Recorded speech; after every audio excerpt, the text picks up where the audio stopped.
Kabanata 1341. Ang mga maliliit ay hindi makaupo. Makalipas ang ilang oras kasama si Arisa sa kwarto, lahat sila Jasper, Jessie, at Oliver ay tumakbo palabas. Mommy, tingnan natin kung handa na ang hapunan. Nakangiting pinanood ni Arisa silang tumakbo palabas, pagkatapos ay bumaling kay Gavin, Tim, at Zachary, at sinabing, kung gusto din ninyong bumaba, sige. Tingnan mo kung anong masarap na pagkain doon at ibalik mo ako. Iniisip niya kung anong masasarap na pagkain ang inihanda dahil umabot pa sa ikalawang palapag ang bango. Ngumiti si Zachary, hinayla si Tim, at sinabing, bumaba din tayo. Sinulyapan ni Tim si Arisa, na nagpapakita ng pag-aalinlangan. Nakangiting tumango si Arisa. Sige, mauna na kayo, ayos lang ako manood lang kay mommy. Gusto rin ni Gavin na sumama sa kasiyahan sa hapon, ngunit bilang panganay, kailangan niyang ipagpatuloy ang pagbabantay sa kanyang ina. Inutusan kami ni Daddy na siguraduhing hindi bumangon si mommy sa kama at lumipat sa paligid. Humalaklak si Tim, malapit nang magkaroon ng masasarap na pagkain. Ihahatid namin ito para sa iyo. Pagkatapos niyang magsalita ay bumaba si Tim kasama si Zachary. Humalaklak si Arisa at kinurot ang maliit na pisngi ni Gavin. Hindi mo na ako kailangang bantayan. Sa tingin mo ba ay bigla na lang akong mawawala? Sa isang mainit na ngiti, ang titig ni Gavin ay mahigpit na nakalok sa kanya, lalo na ang kanyang boses na mapagmahal. Mommy, ang ganda-ganda mo. Niyakap siya ni Arisa, ilang halik ang itinanam sa kanyang munting mukha. My sweetheart, ang gwapo mo. Marahan niyang kinurot ang pisngi ni Gavin, nalanghap ang malagatas na amoy ng anak. Nakaramdam si Arisa ng walang kapantay na kasiyahan sa kaibuturan ng kanyang puso. Si Gavin ay masunuri na nakapulupot sa kanyang mga bisig, hindi nagpupumiglas, hinayaan si Arisa na masayang yamakap. Napansin ni Arisa na nagiging maayos na ang ugali ni Gavin, at nakangiting tanong, Sweetie, bakit hindi ka na lumayo sa aking mga bisig? Tumawa si Gavin, namumula ang mukha niya. Ikaw kasi, Mommy, I don't mind. Niyakap ng mahigpit ni Arisa ang kanyang mahal na anak, pinaulanan siya ng ilang halik. Ikaw ang aking mabuting anak. Mommy, hindi ba ako ang iyong mabuting anak? Pumasok si Jasper na may dalang plato ng kabibe, tinutokso si Arisa. Ngumiti si Arisa at tumingin kay Jasper. Lahat kayong mabubuting lalaki. Lumapit si Jasper sa kama na may pilyong ngisi, sabay abot ng mga kabibe. Mommy, share kayo nito ni Gavin. Sa baba na ako kakain. Jasper, hindi pa ba handa ang hapunan? Casual na tanong ni Arisa habang papalapit. Hindi pa. Marami pa namang pagkain. Sagot ni Jasper bago bumaba. Dumampot ng toothpick si Arisa, tinuhag ang isang piraso ng karne ng kabibe, at dinala sa bibig ni Gavin. Tumingin sa kanya si Gavin at tumawa, Mommy, ikaw na mismo ang kumain. Kaya kung pumili ng mag-isa, si Mommy ang pumili nito para sa iyo. Isang kagat na naman ang sinubo ni Arisa sa bibig ni Gavin, at saka lang ito kinain ni Gavin. Gayunpaman, pumili lang si Gavin ng karne ng kabibe at dinala ito sa kanyang mga lobby. Mommy, kumain ka na rin. Si Arisa ay labas na nasisiyahan. Ibinaba niya ang kanyang ulo at kumagat, nakitang medyo chewy ang karne ng kabibe. Ang mag-ina ay pumili ng pagkain para sa isa't isa, sabay subo sa isa't isa. Hindi nagtagal, nagdala sina Tim at Zachary ng mga bagong lutong ulam para matikman ni Arisa, na lahat ay maaaring kainin bilang merienda. Sa oras na handa na ang hapunan, kumain na si Arisa ng kanyang busog. Lumapit si Benjamin at dinala siya sa dining room. Nandito na ba ang lahat? Tanong niya kay Benjamin, habang nakapulupot ang mga braso sa leeg nito. Nandito na ang lahat, kailangan lang nating magtungo. Nakangiting tugon ni Benjamin, niyakap siya sa kanyang mga bisig habang patuloy silang bumababa sa hagdan. Ngumiti si Arisa at sinabi sa kanya, nakakalahati na ako. Medyo marami na akong binigay na makakain ng mga bata. May ngiti sa kanyang mga mata, biglang samandal si Benjamin, at ilang singhot siya. Habang tumatawa, umiwas si Arisa at mapaglarong pinagalitan, anong ginagawa mo? Na may bahagyang ngiti sa manipis na lobby, tinukso siya ni Benjamin, hayaan mo akong sumangot para makita kung kumain ka na talaga.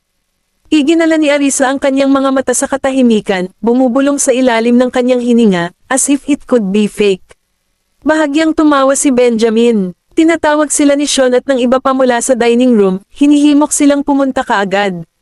Marahang tinapik ni Arisa ang balikat niya. Bilisan mo, hinihintay na tayo ng lahat. Kabanata 1342. Nag-aabang na ang mga maliliit sa dining room, lahat ay nakaupo sa kanilang mga upuan. Ilang matatanda pa rin ang naghihintay kina Benjamin at Arisa. Bilisan mo at kumain ka na. Tawag ni Darius sa mag-asawa. Nandito na tayo. Tugon ni Benjamin, humakbang pasulong gamit ang mahahabang binti. Binuhat niya si Arisa sa dining room at pagkatapos lang na mailagay ito ng comfortable sa kanyang upuan, umupo na lang siya. Tinawag niya ang lahat, maupo na tayong lahat at kumain. Sunod-sunod na umupo sina Sean, Jonathan, Ethan, Jack, at Bradley. Si Darius at Mary ay abala sa pag-aayos ng mga gamit, nang si Arisa ay mabilis na tumawag sa kanila, tatay, lola, Edwin, mangyaring umupo at magsimulang kumain. Sumang-ayon sina Darius at Mary, at lahat sila ay umupo sa kanilang mga upuan. Nagbigay ng ilang tagubilin si Edwin sa mga kasambahay, at nang may ayos na ang lahat, umupo na siya para samahan ang lahat sa hapunan. Halika, inom tayo. Si Sean, hawak ang alak na dinala ni Jonathan, nilalamig na at handa na, ay lumipat kay Benjamin at pinuno ang kanyang baso. Ngayon, nakalabas na si Arisa sa ospital. Benjamin, dapat kang magdiwang na may kaunting inumin pa. Napatingin si Arisa sa nakaka-flatter na kilos ni Sean sa kalumingon kay Benjamin na nanatiling walang pakialam at hindi niya napigil ang matawa. Ha, bakit hindi ko nakita si Mr. Watts? Hindi ba siya darating? Biglang napagtanto na nawawala si Kingsley, natarante si Arisa. Hindi ba siya pinaalam ni Sean kanina? Tumingin ulit siya kay Benjamin. Kakasabi niya lang na dumating na ang lahat. Humagalpak ng tawa si Sean bago sinabing, Arisa, hindi siya makakarating. Busy ba siya? Naguguluhang tanong ni Arisa. Kadalasan, si Kingsley ang pinakamabilis na magpakita. Hindi ko makita kung ano ang maaaring magpapanatili sa Kingsley na abala. Sa grupong ito ng mga tao, siya ang pinakatamad. Si Kingsley yata. Sumulyap si Jonathan kay Benjamin at tumawa. Iyan ay isang tanong para kay Benjamin. Ibinaling ni Arisa ang kanyang ulo upang tingnan si Benjamin, napukaw ang kanyang pag-usisa. May hiniling ka ba kay Kingsley na gawin para sa iyo? Sinalubong ni Benjamin ang kanyang mausisa na tingin, bahagyang tinapik ang kanyang noo, at sinabi sa mahinang boses, Tere, kain na tayo. Huwag mo siyang pansinin. May gathering kaming lahat pero hindi nila inimbitahan si Kingsley. Angkop ba ito? Nagpout si Arisa, bumubulong sa sarili, maaaring gawin ang trabaho sa ibang pagkakataon. Mas mabuting imbitahan siya para kumain. Hinampis niya ang braso ni Benjamin, at sinabihan siya, tawagan mo siya ngayon. Natagpuan ni Sean na nakakatuwa ang mag-asawa, nakatingin sa kanila ng nakangiti. Natahimik sina Ethan, Bradley, at Jack, walang lakas ng loob na gumawa ng ingay. Bakit siya abala? Bakit hindi imbitahan si Kingsley para sa hapunan, gaya ng iminungkahi ng iyong asawa? Hinimok din ni Darius si Benjamin. Wala siya sa Delmore. Sagot ni Benjamin. Kung hindi ko sila sasagutin, hindi sila titigil sa pagtatanong. Hindi napigilan ni Sean na matawa. He decided to be straightforward with Arisa, so he said, Arisa, the truth is, talagang sinusubukan ni Kingsley na iwasan si Benjamin, pero nadiskubre siya. Bilang resulta, pinalayo pa siya. Laking gulat ni Arisa, at tumingin siya kay Benjamin. Talagang sinabi ng lalaking ito na tinutulungan niya si Kingsley ng malinaw na ito ay isang parusa. Sa bahagyang pag-angat ng kanyang mga mata, tinitigan siya ni Benjamin at sinabing, tama. May ginawa siya para sa akin. May isang proyekto doon, at hindi makakabalik si Kingsley sa Delmore hanggang sa ito ay nakumpleto. Hindi sigurado si Arisa kung maniniwala ba siya o hindi. Isang kibot ang bamalat sa gilid ng kanyang bibig nang ibinaling niya ang kanyang ulo. Pagkatapos ay mainit niyang inanyayahan ang lahat na simulan ang pagkain. Kumain na tayo. Akala ko nasa Delmore si Kingsley. Pinuno ni Sean ng alak ang mga baso ng lahat, kapwa matatanda at matatanda. Para kay Arisa, juice iyon. Wala si Kingsley, kaya si Sean ang gumanap sa pagset ng mood, nangunguna sa pamamagitan ng pagtataas ng kanyang baso at masayang tumawag, halika. Mag-toast tayo para ipagdiwang ang paglabas ni Arisa mula sa ospital at ang malusog na kalusugan ni old Mr. Graham. Cheers! Cheers! Cheers! Inaasahan ang mabuting kalusugan ni old Mr. Graham at Mrs. Graham. Ang bawat isa ay sumabay sa lakad, bawat isa ay nagbubuhat ng kani-kanilang baso ng alak sa kanilang harapan. Ang mga maliliit ay tuwang-tuwa, itinaas ang kanilang sariling mga baso ng juice at tumayo upang kumakain ang mga baso sa lahat. Batiin sina mami at lolo ng mabuting kalusugan, at hilingin ang lahat ng mabuting kalusugan. Haha, nang marinig ang malambot at kaibig-ibig na boses ng mga bata, hindi napigilan ng mga matatanda ang tumawa. Kabanata 1343. Salamat sa lahat. Tuwang-tuwa si Arisa sa kanyang tugon. Kumain ka na, huwag ka na lang tumutok sa mga inumin. Pakibusog sa pagkain, masayang tawag ni Darius habang pinapaalalahanan ng mga kabataan na huwag na lang tumutok sa kanilang inumin.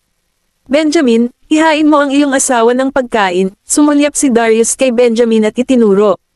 Tinitigan ni Benjamin si Darius at nagbabala, huwag kumain ng sobrang nilagang baboy. Napaawang ang bibig ni Darius nang sumagot siya ng may kasalanan, isang kagat ko lang. Iniwas niya ang tingin ni Benjamin habang nakatitig sa kanya si Benjamin. Ang sarap nitong nilagang baboy. Matamis at maasim, lalo na itong pinya, nakakatakam. Isa, kumain ka pa. With that, nag-scoop si Darius ng ilang piraso at inihain kay Arisa. Binuhusan pa niya ng sauce ang kanin niya. Hindi ka panipaniwalang masarap ang amoy nito. Salamat tatay, napangiti si Arisa. Matapos kumagat at makitang hindi ka panipaniwalang malasa, nilinggan niya si Benjamin at inalok, masarap, gusto mo rin ba ng piraso? Sige, kumain ka na. Bahagyang bulyo ni Benjamin. Gayunpaman, sa halip na punahin siya, ang tono nito ay puno ng pagmamahal. Humalaklak si Arisa, kumakain ng subo ng baboy at kumuha ng mas maraming serving kapag natapos na siya. Palihim pa siyang naglagay ng piraso kina Darius at Maria sa harapan ni Benjamin. Tulungan ang iyong sarili, guys. Nakangiting tawag niya kay Jonathan at sa iba pa habang hinahain ang mga pagkaing hindi nila maabot ng mga bata.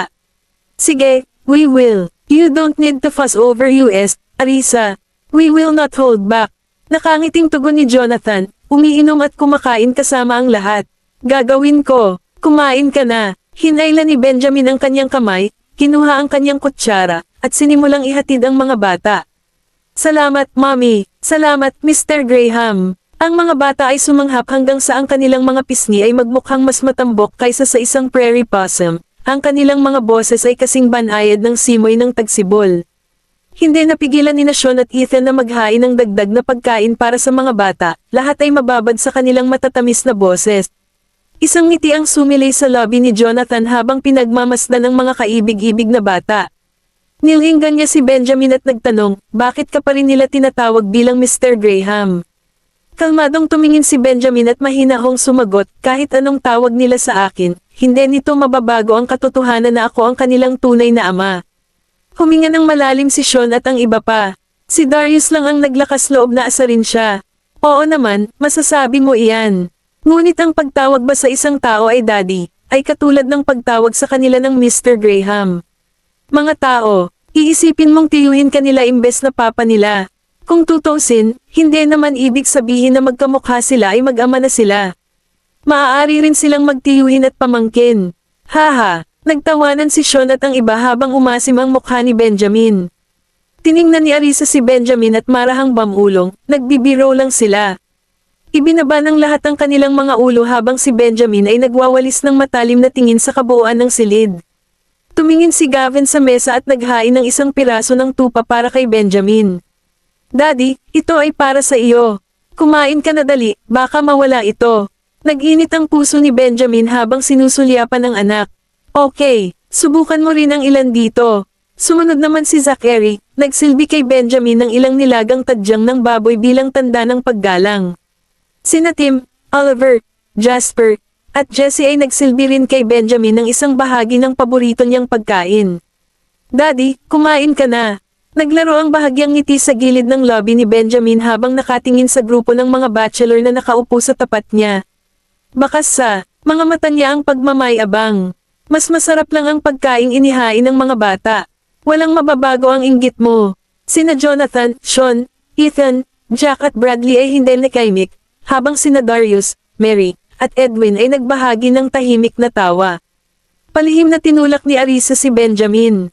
Malumanay niyang paalala sa mahinang boses habang sumili ang ngiti sa kanyang mga lobby.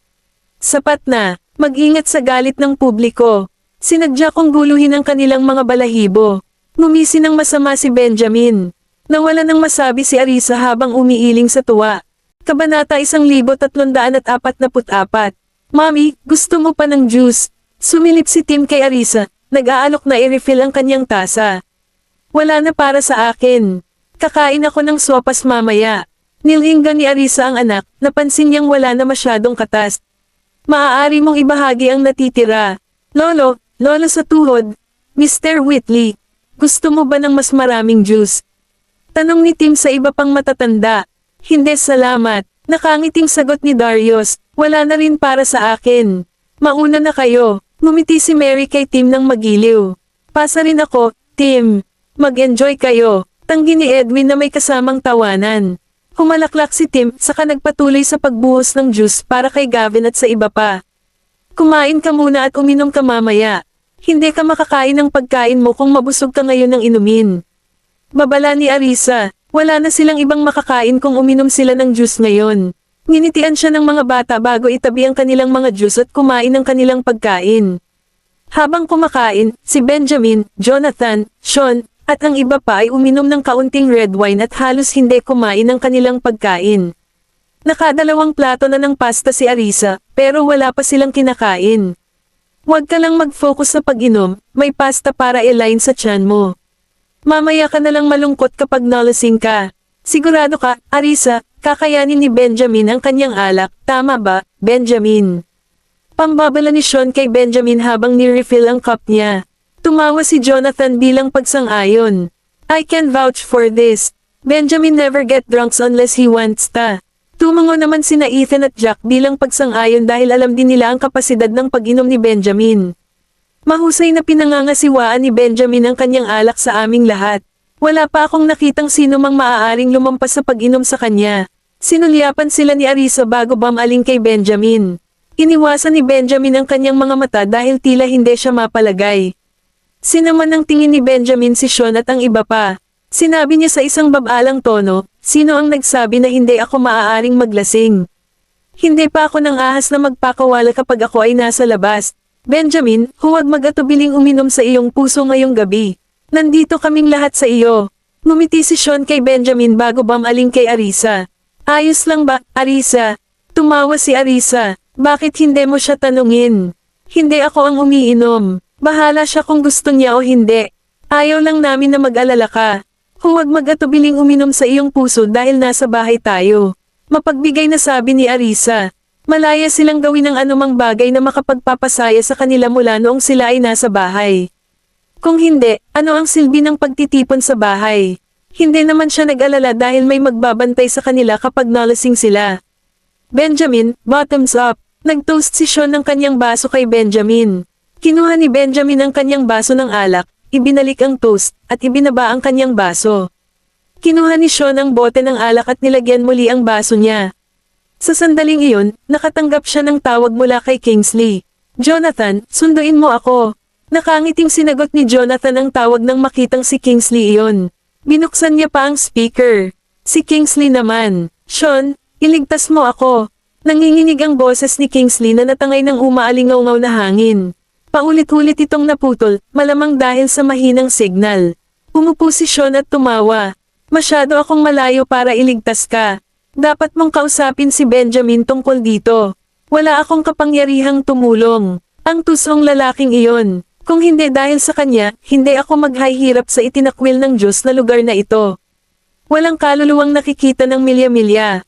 Hingal na hingal si Kingsley. Hindi malinaw kung naglalakad siya o hindi. Si Arisa at ang mga bata ay nakikinig, nagtataka kung nasaan si Kingsley sa sandaling iyon. Sinulyapan ni Sean si Benjamin at napansin ang isang mapanganib na kislap sa kanyang singkit na mga mata. Dahil sa kabaitan, nagpasya siyang bigyan si Kingsley ng head up. Kingsley, kasalukuyan akong naghahaponan sa bahay ni Benjamin. Nandito rin sina Jonathan at Ethan. Narinig ni Benjamin ang sinabi mo.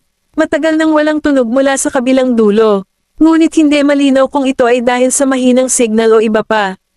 Kabanata 1345. Sinusubukan mo bang takutin ako? Makalipas ang ilang sandali, sa wakas ay umalangaw-ngaw ang sagot ni Kingsley. Natuwa si Sean sa malungkot na ekspresyon ni Benjamin, tahimik na nag-aalay ng panalangin para kay Kingsley sa kanyang puso. Kung hindi ka naniniwala, lilipat ako sa video call at ipapakita ko sa iyo. Nandito rin si Jonathan at ang iba pa. Pagkasabi nun, nag-video call si Sean.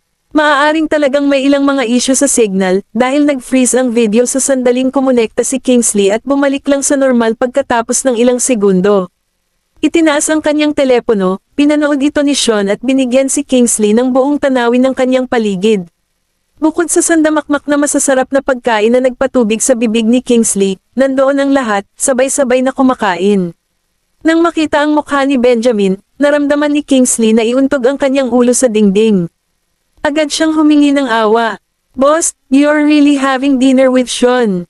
Boss, hindi ko sinasadyang insultuhan ka ngayon. Nagbibiro lang ako. Hindi ka naman tuso. Malamig na bamantong hininga si Benjamin, iniwas ang tingin sa figure sa telepono ni Sean.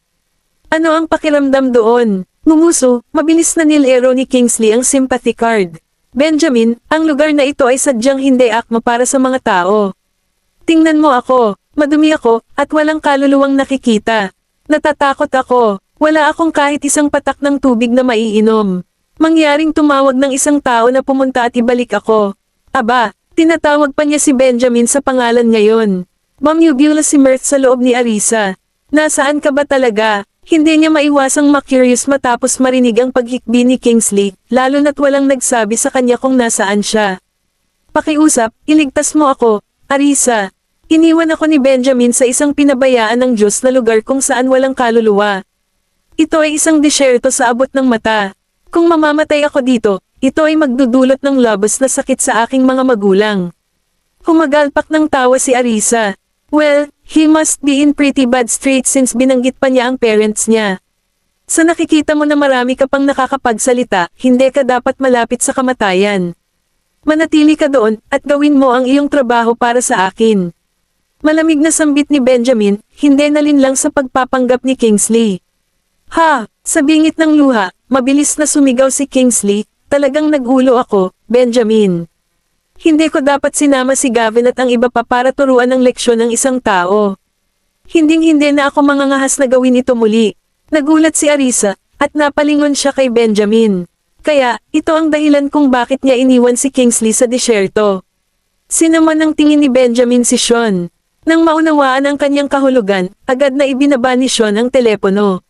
Medyo tahimik ang kapaligiran, nakakatakot na katahimikan ang sumasalubong sa hangin.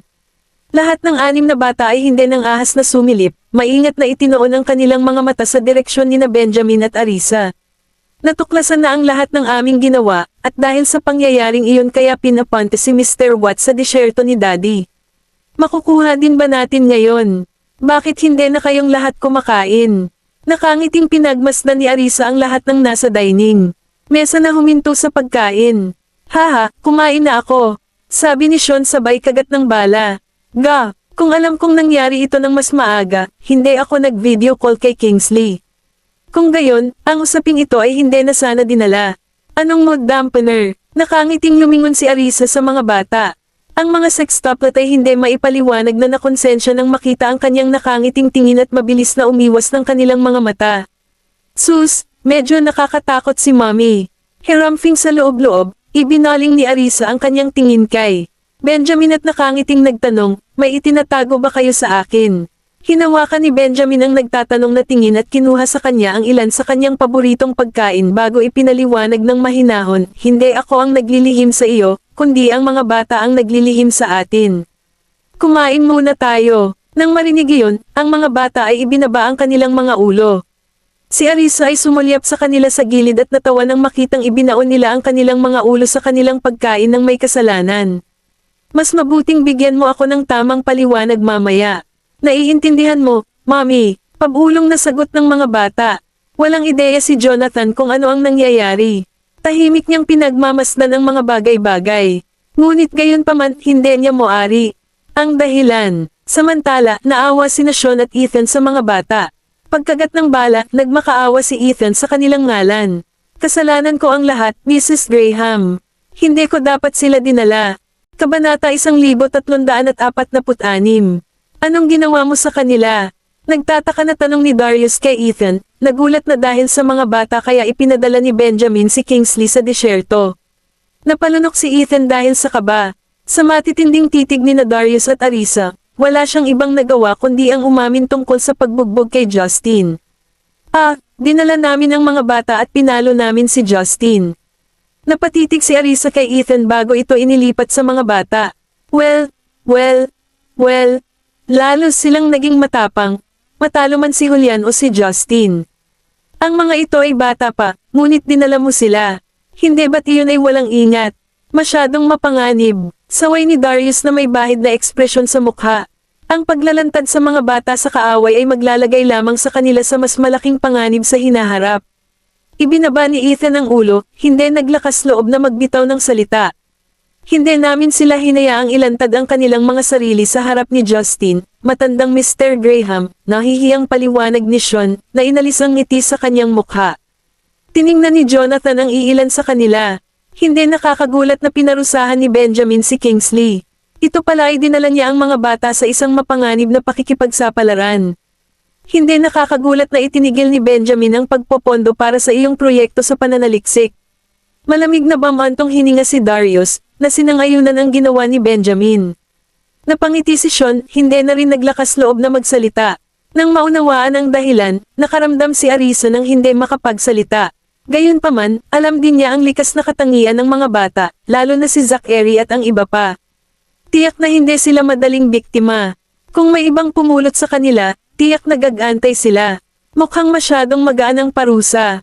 Siya haft sa pagtukoy sa mga bata. Sa hindi inaasahan, napagkamalan ni Sean na sila ang pinag-uusapan. You call this punishment light, Arisa? Hindi sana kami nakipagsabuatan sa kanila kung hindi dahil sa takot na sila mismo ang pumunta at turuan siya ng leksyon. Lubos na nang hinayang si Sean. Kung alam kong haantong sa ganito, hindi ko na sinama si Gavin at ang iba pa. Nagtaas ng kilay si Arisa. Magsasalita pa lang sana siya nang sumingit si Benjamin at pinagsabihan si Sean, sa tingin mo ba ay tama ka? Ilang taon na sila, at ilang taon ka na. Tiningnan ni Sean si Benjamin ng masama, ngunit hindi siya nang ahas na pabulaanan ng lalaki. Binalot ng galit si Darius. Sa isang malungkot na ekspresyon, iniwas niya ang kanyang tingin sa kanila. Huwag mo na silang isama para magkagulo ulit sa susunod. Ang ginawa ay tapos na. Ang magagawa ko lang ngayon ay bigyan sila ng isang piraso ng aking isip para maalala nila ang araling ito. Sa kabutihang palad, ligtas ang mga bata. Oo, syempre. Hindi na kami mangangahas na gawin iyon, Old Mr. Graham. Mabilis na sagot ni Sean. Inilibot ni Darius ang kanyang mga mata sa buong silid bago tuluyang tumahimik ang kanyang tingin sa mga bata sa loob ng ilang segundo. Napabuntong hininga siya. Kain na tayo. Kung may sasabihin pa, pagkatapos naming kumain. Ang mga bata ay nakabaon ng kanilang mga ulo sa kanilang pagkain, kumakain ng tahimik. Maging si Sean at ang iba pa ay hindi nang ahas na guluhin si Benjamin na uminom kasama nila, kumain lamang ng tahimik. Nang makitang masyadong tahimik ang kapaligiran, nagbiro si Jonathan, Boss, sa tingin mo ba ay masyadong maluwag ang parusa mo? Tinapunan siya ni Sean ng isang gilid na sulyap, bumubulong, nasisiraan ka na ba ng bait, Jonathan? Kailangan mo bang resetahan kita ng gamot? Mabuting Panginoon. Talagang sinusubukan niyang hikayatin si Benjamin na dagdagan ang tindi ng ating parusa. Napakasama niya, itago mo ang gamot para sa iyong sarili. Hindi ko ito kailangan. Ang mga mata ni Jonathan sa likod ng kanyang salamin ay sumasayaw sa tuwa na nagpapalabas ng isang tusong kinang. Nagngangalit ang kanyang mga ngipin, sinipa ni Sean si Jonathan sa ilalim ng mesa. Bahagyang kumunat ang noo ni Jonathan at pinasadahan ng tingin ng lalaki. Napangisi si Sean, hinahamon siyang dalhin ito. Gayunpaman, umiwas ng tingin si Jonathan. Itinaas ang baso kay Benjamin, gumuhit siya, inom tayo, boss. Pinagmasdan sila ni Benjamin bago niya kinuha ang kanyang wine glass at sumimsam sa laman nito. Nang ibinaba niya ito, iniutos niya, mamaya, sumama ka kay Ethan para tanggapin ang parusa mo. Naiwang tulala si Sean, may suot na masakit na ekspresyon habang nakanganga sa maaliwalas na kilos ni Benjamin. Benjamin. Hindi siya pinansin ni Benjamin, kumuha ng pagkain para kay Arisa at sa halip ay binabantayan ang mood nito. Ay enjoy mo ang iyong pagkain, at huwag mo silang pansinin. Tinitigan siya ni Arisa ng may pag-iisip. Dahil naparusahan na niya si Sean at ang iba pa, gagawin din ba niya ang mga bata? Pero wala siyang binanggit tungkol doon. Kabanata 1347. Inilibot ni Darius ang paligid. Dahil walang nang ahas na magsalita, sinubukan niyang gamaan ang pakiramdam sa pamamagitan ng pagmumungkahi, kumain muna tayo. Maaari tayong mag-usap tungkol sa iba pang mga bagay pagkatapos kumain. Sinulyapan ni Arisa ang 6 na bata sa tabi niya at nagtaas ng boses, so, kakain na lang kayo ng plain pasta, right? Nang mapansing kausap niya ang mga ito, unti-unting inangat ng mga bata ang kanilang mga ulo para tingnan si Arisa. Nang magtama ang kanilang mga mata, mabilis silang nag-iwas ng tingin, kumukurap na may kasalanan. Mami, kasalanan namin ang lahat. Huwag mong sisihin si Mr. Bailey at ang iba pa. Nagsalita si Gavin, humihingi ng awa kay Arisa. Hindi pa napagpasyahan ng kanilang ama ang kanilang parusa ngunit sinimulan na nilang parusahan sina Sean, Ethan, Jack, at Bradley. Labis na nagigilty si Gavin. Kung hindi dahil sa pagpupumilit nilang turuan ng leksyon si Justin, hindi sana sasama ang mga lalaki sa pakanan ng mga bata. Oo, Mami, lahat ng ito ay aming ideya. Si Mr. Bailey at ang iba ay sumama lamang sa amin dahil nag-aalala sila sa aming kaligtasan. Mabilis na paliwanag ni Zachary, ayaw niyang maharap si Sean at ang iba pa sa mas matinding parusa. Tumungo naman sina Tim, Oliver, Jasper, at Jesse bilang pagsang-ayon. Mami, kami ang gustong turuan ng leksyon ng masamang tao.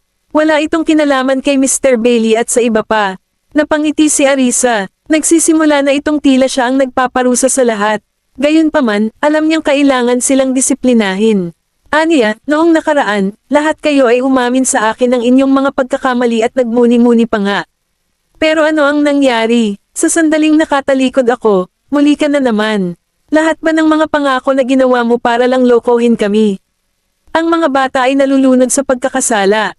Kinagat ni Oliver ang kanyang lobby at tahimik na nagpaliwanag, Mami, hindi namin maaaring pabayaan ang masamang tao na iyon. Hindi namin kayang lunukan ang aming galit. Masyadong masama ang taong iyon. Habang nagsasalita siya, napatingin siya kay Darius, hindi nangangahas na banggitin si Julian. Hindi katutol ni Mami na tumayo para sa sarili mo. Maraming paraan para maturuan ng leksyon ng isang tao. Pero bata ka pa at madaling malagay sa panganib. Kung may mangyari sa iyo, ano ang gagawin ko? Pagkatapos ng lahat, ang mga bata ay mas mahina kaysa sa mga matatanda.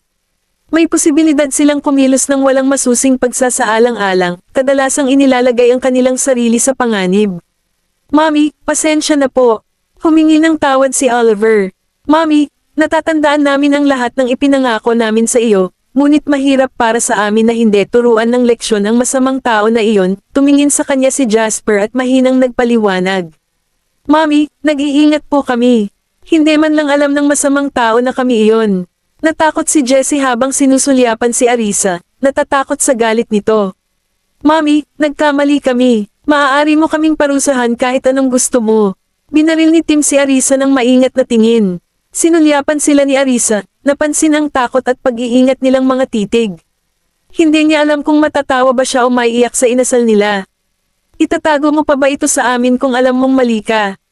Napakamot ng ulo ang 6 na bata sa kahihiyan. Sumulyap si Benjamin sa mga bata, saka tumingin kay Arisa at inihain ang isang mangkok ng sopas. Kumain ka ng sopas. Sinulyapan ni Arisa si Benjamin at sinabing, ikaw ang nagpaparusa sa kanila, pero natatakot sila sa akin. Nang marinig ang pahiwatig ng hinanakit sa kanyang tono, napakamot si Benjamin sa kanyang ilong at mahinang sinabi, natatakot silang parusahan mo sila. Technically speaking, hindi pa niya sila pinaparusahan. Sumimangot si Arisa at sumagot, hindi ba sila natatakot sa parusa mo? Panay ang tingin ni Benjamin sa kanya. Ang mga bata ay tila mas natatakot sa kanya kaysa sa kanya. Ang kanilang pag-uugali ay talagang mapangahas. Talagang tuturuan ko sila ng leksyon mamaya. Ibinaling ng lahat ng mga bata ang kanilang mga mata kay Benjamin, nagtataka kung paano sila parurusahan ng kanilang ama. May naramdamang hindi maganda sa deklarasyon ni Benjamin, ngunit hindi maipaliwanag ni Arisa ang kanyang daliri. Samantala, kumirot ang puso ni Darius nang mabalitaan niyang balak ni Benjamin na parusahan ang kanyang mga apo. Alam na alam niya ang pagiging mahigpit ni Benjamin, walang saysay ang pagsusumamo para sa awa. Kumain muna tayo at iwasang pag-usapan ang mga parusang ito sa hapagkainan. Nakakasira ng mood, oras na para kumain. Sumang-ayon si Sean at nagmamadaling inihain ang mga plato ng mga bata, hinihimok silang kumuha ng pagkain. Dagdag pa niya, huwag kang matakot. Nandito ako sa iyo. At worst, mapaparusahan lang ako ng ilang beses at ilang araw din akong mahihirapan. Kabanata 1348. Masunuring tinapos ng mga bata ang kanilang pagkain bago tumungo sa pag-aaral para sa isang nakatayong parusa. Sina Sean, Ethan, Jack, at Bradley ay binigyan ng mahigpit na tingin ni Benjamin. Hindi na sila naglakas loob na magpakatanga pa at nagmamadaling lumabas para tanggapin ang kanilang parusa. Ang parusa sa kanila ay mas matindi kaysa sa mga bata. Sila ay ginawa sa mabibigat na kargada sa layong 30 kilometro. Bakit mo kami sinusundan? Dapat nadulas ka na lang. Lumingon si Sean para tingnan si Bradley. With a malukong ngiti, sinabi ni Bradley, sana kaya ko, pero sa kasamaang palad, pinandilatan din ako ni boss. Kung hindi sana siya sumunod sa kanila ng kalokohan. Humalaklak si Sean, pagkatapos ay sinabi kay Bradley, alam mo ba kung ano ang parusa natin? Dumating ka lang nang walang alam. Ano? Napatingin si Bradley kay Sean, naramdaman niyang may mali. Sa kanya ibinaling ang tingin kay Ethan at Jack. 30 kilometers ang trekking namin na may mga pabigat. Si Ethan ay nakikiramay na tinapik ang balikat ni Bradley at pinayuhan, maaaring magkaroon ka pa ng pagkakataon kung babalik ka at makiusap kay Mrs. Graham ngayon. Napaawang ang sulok ng bibig ni Bradley. Masyadong malupit ang parusa. Sinabi ba ni Mr. Graham na iyon ang parusa? Ang kanilang pagtitiwala ay palaisipan sa kanya. Paano nila nalaman? Hindi kaya nabanggit na ito ni Mr. Graham nang hindi ko nalalaman. Si Mr. Graham ay palaging malinaw tungkol sa mga gantimpala at parusa. Hindi na kailangang sabihin, alam na natin kung ano ang magiging parusa. Kung ikukumpara kay Mr. Watts, ang ating parusa ay maaaring ituring na magaan. Mas gaman ang pakiramdam ni Ethan matapos ikumpara ang parusa nila sa parusa ni Kingsley. Huwag mo akong isama dito. Mas masama ako kaysa sa inyo. Sinulyapan sila ni Sean nang hihinayang sa mga sinabi niya sa hapagkainan. Dapat ay naging low profile siya sa harap ni Benjamin. Humalaklak si Jack at sinabing, ako ang pinakamasama. Hindi man lang ako sumama sa inyo, at pinarusahan pa rin ako. Well, ito ay dahil alam mo rin ang tungkol dito ngunit hindi sinabi kay Mr. Graham. Pinukol siya ni Ethan ng isang tusong ngiti na para bang inaasahan niyang malalaman ito ni Benjamin. Naisip niya na maaaring mas mabuting idrag ang ibang tao sa parusa, at least magkasama sila. Nagdilim ang mukha ni Jack nang mamulat siya ng realisasyon. No wonder gusto mong sabihin sa akin ang tungkol sa plano. Napakatuso mo. Nakiramay si Sean kay Jack, tinapik siya sa balikat. Bilasan na natin, baka magising tayo hanggang hating gabi. Humalaklak si Jack at sinabing dismissively, 30 kilometers na lang. Matatapos ko na to sa lalong madaling panahon. Baka magtagal pa kayo. Hindi nakaimik sina Sean at Ethan. Ibinahagi ni Bradley ang kanilang damdamin. Gayunpaman, medyo na-curious din siya, dahil ito ang unang pagkakataon na nakatagpo siya ng ganoong parusa. Nako, masyadong minamaliit ni Bradley ang mga bigat na kanyang dadalhin. Sa sandaling itinaas ni Bradley ang mga pabigat sa kanyang likod, naramdaman niya ang bigat na humihila sa kanya pababa, na ginagawang imposible na tumayo ng tuwid. Ang pagtakbo ng 30 kilometro na may mga bigat ay tila isang Herculean na gawain ngayon. Nang gabing iyon, si Jack lang ang nakatapos sa kanyang parusa ng madali, habang sina Bradley, Ethan, at Sean ay nag-flail. Pagkaalis ng mga bata at mga lalaki sa silid kainan para sa kani-kanilang mga parusa, ilang matatanda na lamang ang nanatili sa hapag, kasama sina Benjamin, Arisa, at Jonathan. Ang ilan sa mga matatanda ay hindi umiinom ng alak. Pagkatapos nilang mabusog sa hapunan, lumipat sila sa sala para uminom ng kape.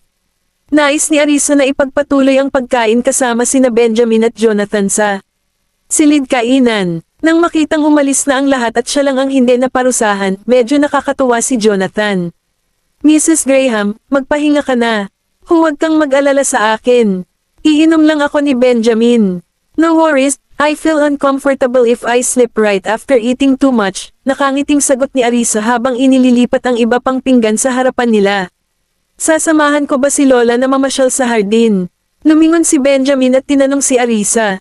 Tatawagan na sana niya si Mary. Hindi na kailangan. Iikot ko ang sarili ko. Pinigilan siya ni Arisa. Gusto niyang pumunta sa study para tingnan ang 6 na maliliit na brats. Sumulyap si Benjamin sa kanya, saka tumayo para kunin ang wheelchair na nakatabi. Dahan-dahan niya itong binuhat papasok dito at siniguradong ikakabit ang seatbelt nito. Sige, Ipagpatuloy ang pag-inom ng iyong inumin kasama si Mr. Patterson, ngunit tandaan na kumain ng ilang pagkain upang mabasa ang alak. Paalala ni Arisa bago nagmanyobra palabas ng dining room. Matamang sinundan siya ng tingin ni Benjamin, hindi natitinag hanggang sa mawala ang figure ni Arisa sa kanyang paningin. Saka lang siya umiwas ng tingin, nakasalubong lang ang mapanuksong tingin ni Jonathan. Kabanata 1349. Anong tinitingin-tingin mo? Tumaas ang isang kilay ni Benjamin, ang kanyang tingin ay may bahid ng pagsupil. Naglabas siya ng isang kahanga-hangang aura. Tumawa si Jonathan at mapaglarong nagbiro, napansin ko ang buong atensyon mo kay Arisa. Hindi ko akalain na balang araw, ang isang taong kadalasang nagpapakita ng kaunting interes sa mga babae ay balang araw ay magkakaroon ng kaakit-akit na ekspresyon sa kanyang mukha. Marahan na umungol, kinuha ni Benjamin ang kanyang inumin at inikot-ikot bago humigop. Kapag nakilala mo ang taong iyon, natural na mararamdaman mo rin ang nararamdaman ko. Saglit na naisip ni Jonathan ang eksena, pagkatapos ay nagpa siya na hindi siya kikilos sa ganitong paraan. Sigurado akong hindi ako katulad mo. Huwag masyadong definitibo sa iyong mga pahayag. Nagbigay si Benjamin ng isang salita ng payo mula sa kanyang personal na karanasan. Minsan na rin siyang nagkaroon ng kaparehong matibay na pananaw, ngunit hindi niya kayang pigilan ang sarili niyang puso. Tumawa si Jonathan. Sumenyes siya patungo sa pag-aaral. Pumunta si Arisa sa pag-aaral. Napatingin si Benjamin sa gilid, baka sa mukha niya ang pag-aalala. Gayunpaman, sa pag-aakalang malamang na hindi maglalakas loob ang mga bata na harapin si Arisa, mabilis niyang tiniyak ang sarili, bumalik sa normal ang kanyang ekspresyon. Inom tayo. Bahagyang nagtaas baba si Benjamin bago niya sinimulang talakayin si Jonathan tungkol sa trabaho. Nagkukwentuhan silang dalawa habang umiinom. Pumasok si Arisa sa pag-aaral at natuklasan ng 6 na bata na nakatayo ng walang kapintasan sa isang sulok, tuwid ang kanilang mga likod. Nakaharap sila sa dingding. Mula sa kanilang tuwid na postere, malinaw na naranasan na nila ito ng maraming beses. Kusa siyang gumawa ng ingay kaya napalingon ng mga bata. Sa mahina at mahiyaing boses, tinawag nila, "Mommy." Napasulyap si Arisa sa kanila at mahinang ngumuso. "Pagod ka na bang tumayo?" Sumulyap sa kanya ang 6 na bata. Hindi sigurado kung nag-aalala ba siya o iba ang ipinahihiwatig nito, ngunit same time pa rin silang tumugon, hindi.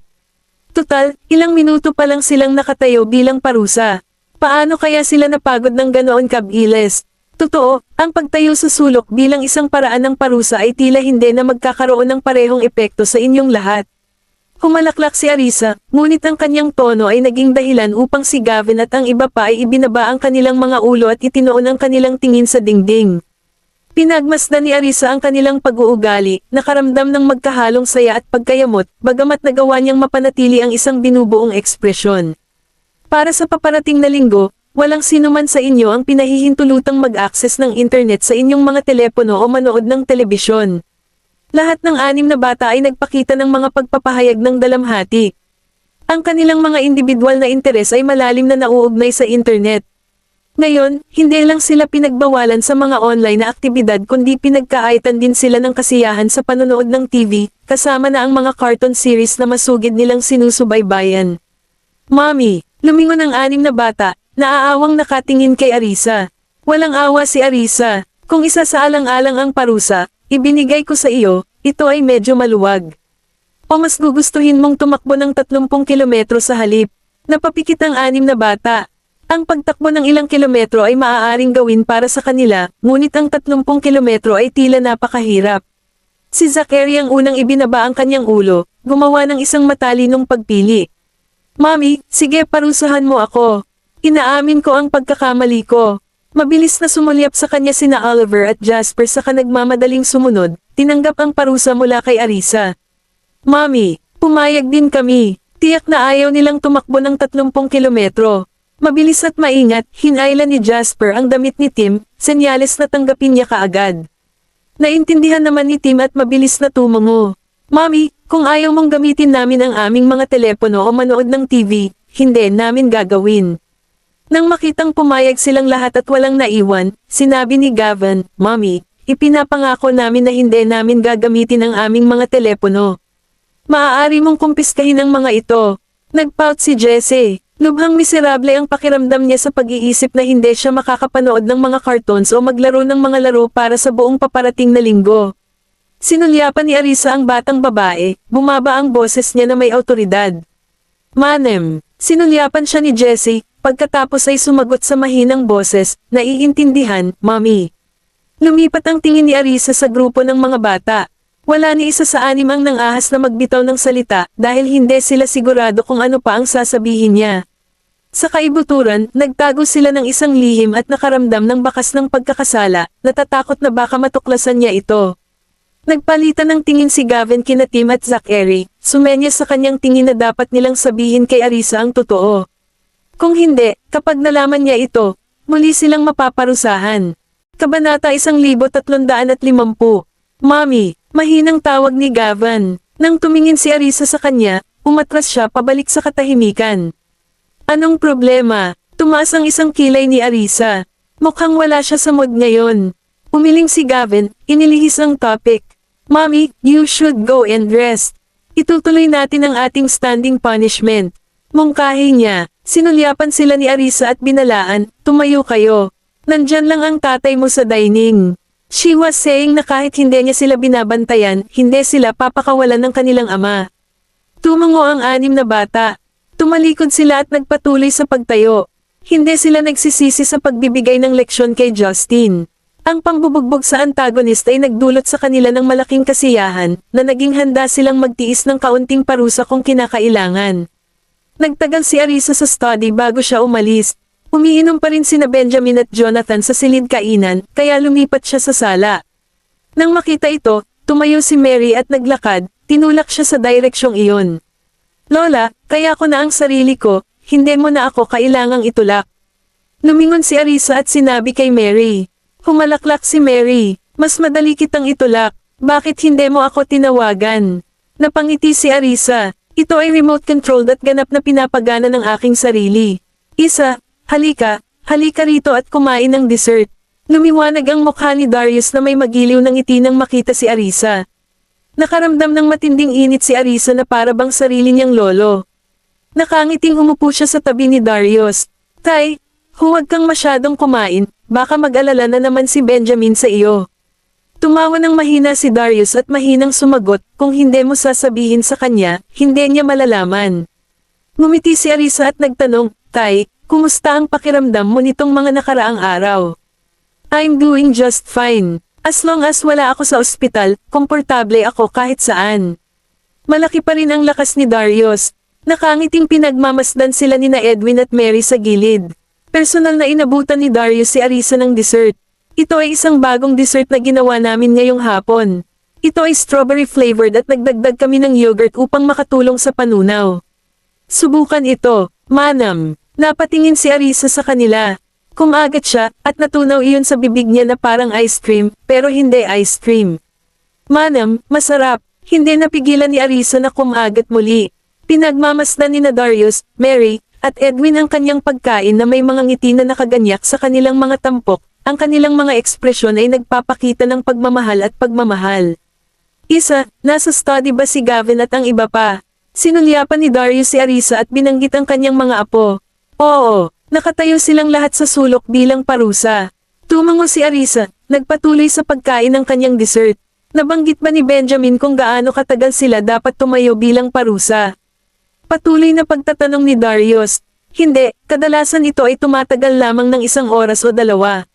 Tinansya ni Arisa ang tagal batay sa nakaraang 2 pagkakataon ng standing punishment.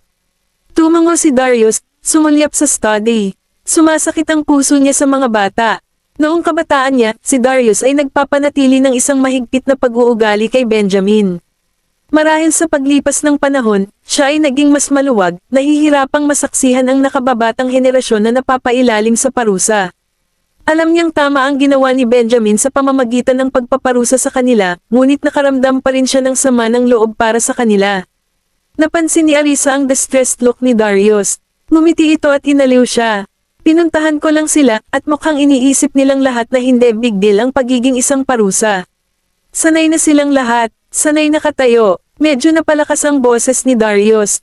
Naparusahan ba sila? Noon, Tumigil sandali si Arisa at nagpasya na huwag nang banggitin ang pangyayari kay Julian.